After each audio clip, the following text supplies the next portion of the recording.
In today's video, we're going to be talking about the flower archetype and how it aims to describe the dualistic components of the gender nuance experience.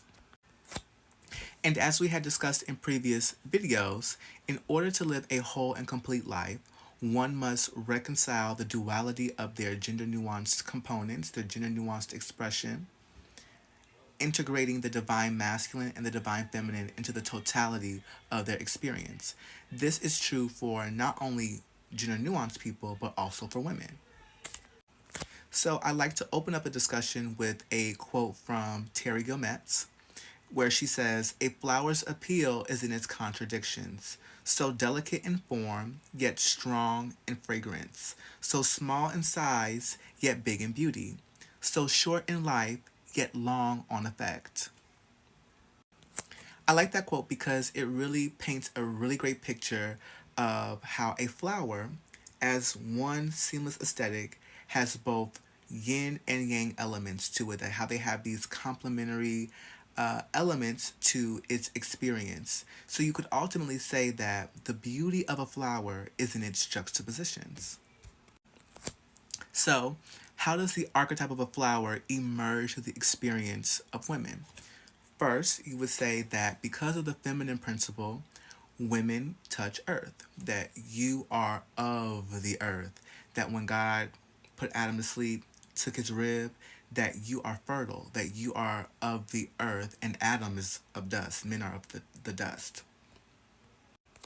Secondly, women understand fundamentally that they are designed to grow, that women evolve over time based on your social construction of how you are as a woman, that you understand that there is a window of opportunity that you have to do things. That is the concept of motherism. That is the concept of desirability. Gender is becoming can best be described with the perennial nature of flowers. So you understand how, for example, let's say you have, you know, a flower, a rose bush, for example, and how it'll bloom for you in the spring, in the summer, then it dies back in the fall, and it goes dormant in the winter, and then it re-emerges in the springtime, and it happens year after year after year. And what you'll have to do then is just tend to safeguard, preserve, and keep the rose bush so that way it continues to bloom every year round, every time. Another thing that I want to mention is that the feminine gives the place for the masculine to land. So, what God did was He separated the heavens and the heavens being the archetypal masculine and the earth being the archetypal feminine. And what did God do? He grew a garden. He tended to, kept, and grew a garden. Now, when we begin to talk about gender nuanced men and their experiences, it parallels the experience of women, right? So the archetype of a flower also emerges through our experience as well. That gender nuanced men, we touch earth, that we are connected to the mother, that we are also perennial as well, in the sense that our gender grew with us. So, as we begin to understand ourselves and how we are socially constructed, it is ultimately the feminine principle that grows with us, and we begin to see how that creates different experiences as we move through and navigate the sacred field of life. Also, when it comes to the concept of desirability, you would say that we are variegated expressions of gender and how there are different types of gender nuance people. There are varying different degrees of gender nuanced expressions and the way they emerge through a man's experience. And so those different expressions of gender, you could think of them as different types of flowers that would attract different types of men to then land. That then brings me to my next point, that in the same way how God separated the heavens and the earth, that because gender nuanced men touch earth, that there will ultimately be same gender loving men who will then land for us the way that men land for women. It is very common for some gender nuanced men to police themselves to be able to fit into society's understanding of what their gender ultimately is supposed to look like. But you are an individuated expression of gender, and that is something that just is a part of how you are socially constructed within a society.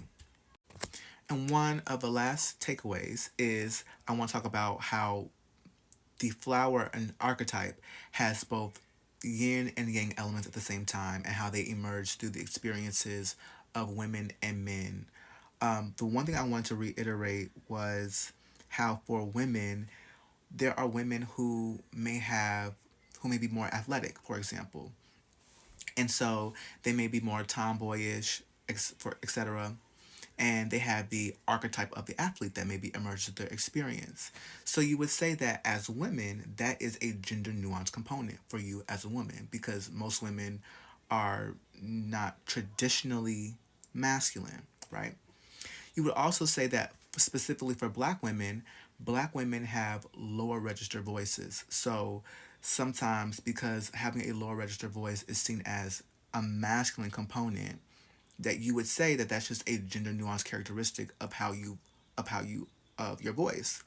And the interesting thing about having a lower register voice as a woman is, or as a black woman specifically, is the fact that that lower register is what allows women to have the greater range when they actually sing.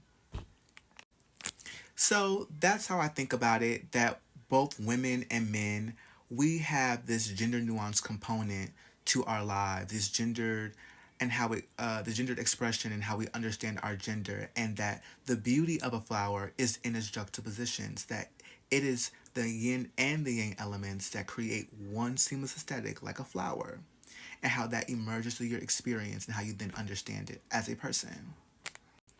That you could also be gentle yet strong, that gentleness and strength are complements of each other. Also, you would say that the strength of a flower is its ability to withstand a storm, that it's soft enough to bend in the wind, and also it has the ability to continue to bloom no matter the season. And so I would like to leave off with a quote from Gwendolyn Brooks, where she says, "We don't ask a flower any special reason for its existence. We just look at it and are able to accept it as being something different from ourselves."